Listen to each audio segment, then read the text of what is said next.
But we do want to start tonight with our continuance of the remembrance of the life and legacy of Cleveland police officer Jamieson Ritter. He was shot and killed early yesterday morning on East 80th Street in Cleveland's Huff neighborhood. He was responding to a call at the time, but he was just 27 years old. Tonight, a memorial is growing outside the 3rd District Police Station for 27-year-old Jamieson Ritter. That was, of course, the Cleveland officer who was shot and killed in the line of duty yesterday. Annabelle Childers is there now after speaking with friends of Officer Ritter today. And Annabelle, you can just imagine how they must be feeling. Yeah, we've watched this memorial grow throughout the day, and the memorial really shows just how much the community is rallying around that fallen officer. The balloons and flowers obviously building, and you can see there are also flags surrounding the station. But the news is also hitting his friends outside of Ohio, wrestling with the grief of losing a best friend. He's a genuine dude. He don't have to do what he do. And to lay it all on the line, like, how many people willing to do that? He's a real superhero. Hours before Officer Jamieson Ritter was killed, George Freeman says he was here on this street, responding to a disturbance call. He was just shooting off fireworks, and they got a noise complaint. But Ritter wasn't a stranger to George. He says their friendship began earlier, on a day in May when Officer Ritter and his partner stopped by his house on East 85th. They ended up eating a meal with George's family and letting George's niece and nephew sit in a patrol car. Hey. So when George learned it was Officer Ritter, shot and killed in the line of duty on the 4th of July, it was sobering. Me and probably my friends that experienced him still all just really taking it in right now, like, wow. The news of Ritter's death traveling rapidly from the streets of Cleveland, where Officer Ritter patrolled, to New York, where he grew up. It's hard to fathom that I won't ever see him again because of the positive impact that he had on my life and his family continues to have on my life. Jack Schwab says he met Jamieson Ritter in freshman year of high school. Since then, the two have been best friends. He was scholarly, he was athletic, he was a good friend, he was social, he was a soldier, he was an officer, he was so many different things that I think he excelled at. Jack, like so many who knew Ritter, emphasizes his unwavering commitment to service. I think that he really never saw his service as a job. I think he really saw it as a duty.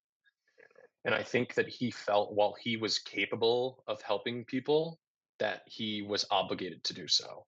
And now, as Jack and other friends of Officer Ritter wrestle with profound grief, they're trying their best to honor him. I think Jamieson would want the world to slow down and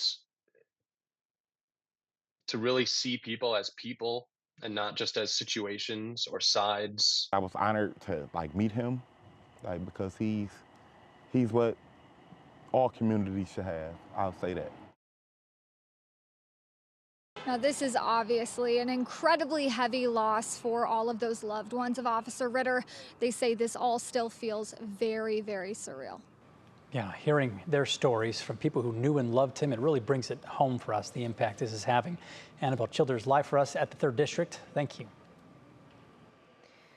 Well, the man accused of murdering Cleveland police officer Ritter made his first appearance before a judge. Candace Hare was in that courtroom, and she shares with us what happened. 24-year-old Delante Hardy appeared virtually before a judge when new details on the events leading up to the fatal shooting of Officer Jamieson Ritter were released. The state said officers were searching for Hardy because he was accused of stealing his grandmother's gun and shooting her in the face on June 29th. Hardy's grandmother is said by the state to be on life support. The state additionally noted when officers tried to arrest Hardy, he is accused of shooting 5 times, one of which hit Officer Ritter. Before the judge assigned Hardy his bond, she spoke about the gun violence, particularly involving young people, she is seeing in the community. The uptick in gun violence involving young people, quite frankly, is alarming, exhausting, and dismaying. The harm to the families, the community, and society at large is immeasurable. Hardy's bond was set at $5 million.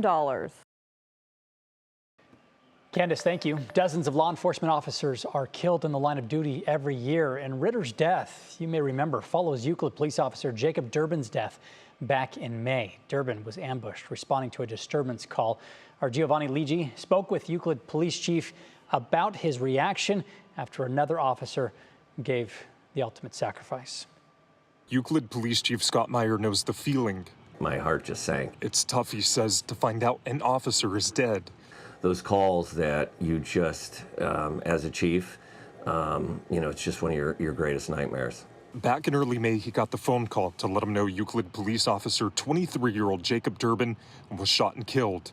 Officer Durbin was an amazing young man. Durbin was ambushed responding to a disturbance call, and his memory still on full display at the department. We're navigating it. We'll never get over it. We'll never get through it. But we'll learn to live with it.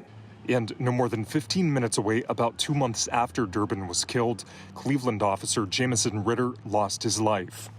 Officer Ritter was very similar in that regard. It seemed like he was a young man who was doing all the right things, and that public service just, it meant the world to him. Ritter was shot and killed, adding to the already staggering 26 other officers, all shot and killed around the country this year. At least 48 officers died from gunfire last year, according to the Officer Down Memorial page. We're dealing with some serious crime control issues in many of our communities. And many times these officers are the difference between life and death for individuals. In these instances, these officers, they give their life for that. Meyer said it's a tough time for law enforcement, the community, and especially family of those who lose their loved one in the line of duty. It's devastating to the community. It's devastating to the profession, but it's devastating to, that officers, also their police family. And Matt, you hear those numbers, dozens of officers that are shot and killed every year. 2 of them here in the Cleveland area, both incredibly young, who had so much life and loved their community, ultimately dying to protect it. Matt. And Gio, of course, their names will be added to that memorial behind you with so many others. Yeah. We appreciate that report. Well, we'll continue to update our coverage as we continue to remember and learn more about Officer Ritter. To stay up to date on the latest, you can head to WKYC.com.